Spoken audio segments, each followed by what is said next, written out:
मैं यहाँ 5 करोड़ का फंड अनाउंस करता हूँ। देख इंदिरा जी असेस करेंगे। This is amazing. This is life changing. This is life changing. Lalit ji बोल रहे हैं कि मैं 5 करोड़ रुपया आप में से किसी पे भी इन्वेस्ट करने को डिवाइड करके अलग अलग लोगों में तैयार हूं। अगर आपको प्रोजेक्ट बनाना है, पर्सनालिटी नहीं, तो क्या किया जाए, टेक्नोलॉजी का इस्तेमाल कैसे किया जाता है, कैसे बिल्ड किया जाता है। आज मैं आपको मिलवाने वाला हूं एक खास शख्सियत से जिनका दर्जी का काम था, टेलर का दुकान था, छोटा सा। जब ये बोलेंगे ना तो आपको मजा आएगा। सुनना चाहेंगे? उनकी स्टोरी कि कैसे उन्होंने टेक्नोलॉजी बिल्ड करके ऑर्गेनाइजेशन को स्केल अप किया, उनकी स्टोरी कि कैसे उन्होंने समय से ईआरपीस को तैयार किया। I am here is what I am introducing to you mister Lalit Agarwal, chairman V Mart. So please come on the stage. Welcoming mister Lalit Agarwal. आइए सर, आइए। आई एम गेटिंग गूज़बम्प्स, मेरे रोंगटे खड़े हो गए हैं। Look at that positive energy, look at the energy that you have created. छोटी सी कहानी है। 2003 में वी-मार्ट की स्थापना हुई, मैंने अपना स्टोर बनाया। 2008 में हमारे पास आदित्य बिरला आया और वो हमारी कंपनी में इन्वेस्ट किया। उनको लेके आके हम इमीडिएटली ग्रो किए। और जब ग्रो करते हैं तो गलतियां भी करते हैं।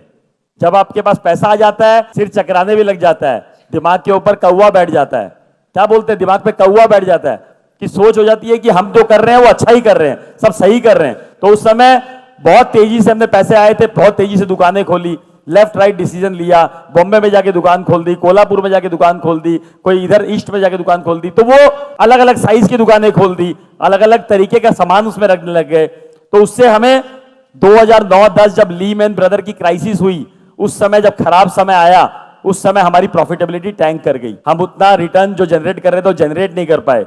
हमारे को रियलाइज हुआ सडनली 2010 में कि यार हम तो बहुत सारी गलतियां कर ली हैं।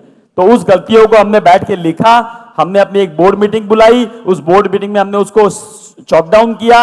हमने 1 साल में 10 दुकानें बंद कर दी, 10 दुकानें बंद करी कि भैया कैसे भी हमें राइट डिसीजन पे आना है, राइट मॉडल पे आना है। और 10 दुकानें बंद करके हम लर्न किए कि हम क्या क्या नहीं करेंगे, क्या क्या करेंगे वो हमने सीख लिया। अब क्या क्या नहीं करेंगे उसके भी स्टेप्स बनाए कि हम ये नहीं करेंगे। जितनी हमारी पहुंच है वहीं तक दुकान खोलेंगे, जितनी बड़ी दुकान चला सकते हैं उतनी ही बड़ी खोजेंगे, जितना पैसा लगा सकते हैं उतना ही लेंगे, उससे ज्यादा उधार पे लेंगे ही नहीं। हमने ये थॉट बनाया कि हम छोटे शहरों में जाएंगे, तो कैसे इसको कन्वर्ट किया जाए, कैसे छोटी शहर में दुकान खोला जाए, वहां के लॉ एंड ऑर्डर सिचुएशन को कैसे डील किया जाए, वहां तक माल कैसे पहुंचाया जाए, वहां मैनेजमेंट कैसे हैंडल किया जाए। ये सोच में आया कि मैनेज कैसे करेंगे, कर तो लेंगे इतनी दूर के शहर में, कौन चलाएगा उस दुकान को, कौन बनाएगा वहां पर, कैसे प्रॉपर्टी मिलेगी, कैसे हिसाब रखा जाएगा, कैसे इन्वेंट्री मेंटेन होगी, कैसे पता लगेगा ग्राहक को क्या चाहिए, कैसे पता लगेगा क्या माल वहां पड़ा हुआ है, कितना चोरी हो गया, कितना बिक गया, कितना पड़ा है, कितना बेचना है।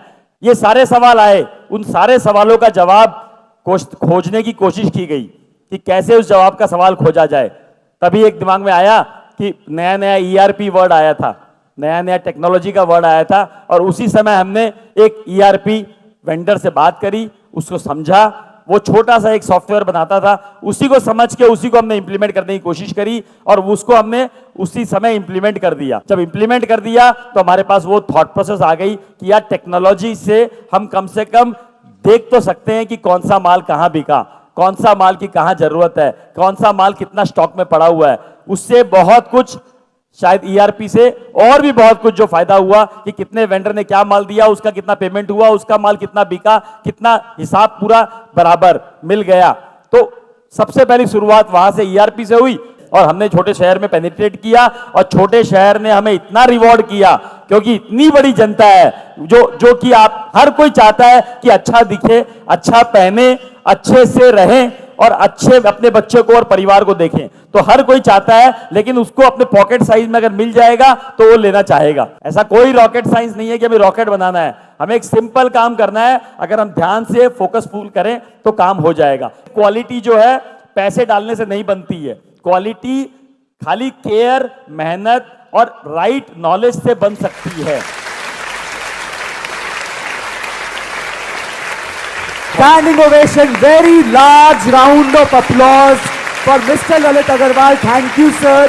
एक दो क्वेश्चंस ले सकता हूं सर के साथ if he allows, उनको कहीं जाना था बट जस्ट हाँ जी सर। जब बात आती है वेंडर की, वेंडर कहते हैं मेरे को 5 रुपए सस्ता चाहिए, ये आदमी 5 रुपए सस्ता दे रहा है सर, उसमें हम आके फंस जाते हैं रेड ओशन में। हम नया प्रोडक्ट लॉन्च करते हैं, कल को वो नहीं बिकता तो हमारा बड़ा लॉस होके बैठ जाता है। हमें शहद बनना है, मधुमक्खी अपने आप आएगी। कोई ना कोई गैप है, कोई ना कोई चीज आपको डालनी पड़ेगी जिससे वो चीज चमक के बाहर निकले।